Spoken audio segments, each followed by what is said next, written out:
चुनाव आयोग आज एक बार फिर फिजिकल रैलियों पर लगी पाबंदी को लेकर बैठक करने वाला है। कोरोना की ताजा स्थिति की जायजा लेने के बाद चुनाव आयोग आज सुबह 11 बजे बैठक करेगा, जिसमें फैसला होगा कि राजनीतिक दलों को वर्चुअली रैली से मुक्ति दी जाए या फिर कोरोना के दौर में पहला चरण यूं ही वर्चुअली चलता रहेगा।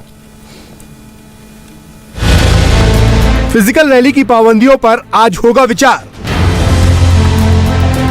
चुनाव आयोग आज लेगा अहम फैसला। कोरोना के बढ़ते मामले को देखते हुए चुनाव आयोग ने 5 राज्यों में होने जा रहे विधानसभा चुनाव प्रचार के लिए फिजिकल रैली और रोड शो पर प्रतिबंध लगा रखा है। इसी पाबंदी की वजह से प्रधानमंत्री भी यूपी में वर्चुअल रैली कर रहे हैं। आज चुनाव आयोग एक बार फिर समीक्षा बैठक करेगा, जिसमें प्रतिबंधों को हटाना है या फिर जारी रखना है, इस पर फैसला लिया जाएगा। बैठक आज सुबह 11 बजे होगी।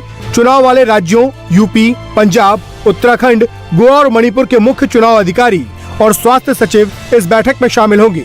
चुनाव आयोग कोई भी फैसला लेने से पहले इन राज्यों में कोविड-19 की स्थिति को ध्यान में रखेगा। चुनाव आयोग अब तक 4 बार पाबंदियों को आगे बढ़ा चुका है।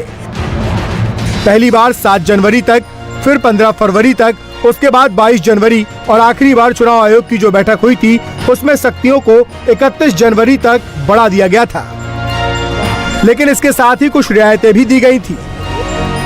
जिन विधानसभा क्षेत्रों में पहले 2 चरण में मतदान होने हैं, वहां अधिकतम 500 लोगों के साथ सभा करने की इजाजत दी गई थी। साथ ही डोर टू डोर प्रचार करने के नियमों में भी 5 की जगह 10 लोगों को जाने की छूट दी गई थी। आज एक बार फिर चुनाव आयोग की बैठक हो रही है।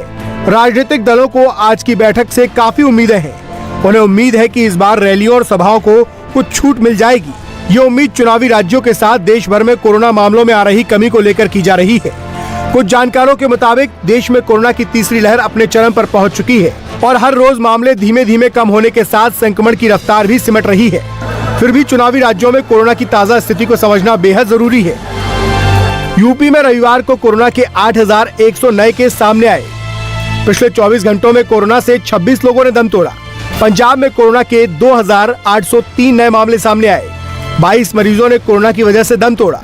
इसी तरह गोवा में पिछले 24 घंटे में 826 नए केस सामने आए, जबकि 7 मरीजों की मौत हो गई। देश में भले ही 75% वयस्क आबादी को वैक्सीन की दोनों डोज लग चुकी है, भले ही पीएम मोदी ने लोगों को इस बात के लिए बधाई दे दी है, लेकिन अभी 100% वैक्सीनेशन का आंकड़ा छूने में कुछ और महीने लगेंगे।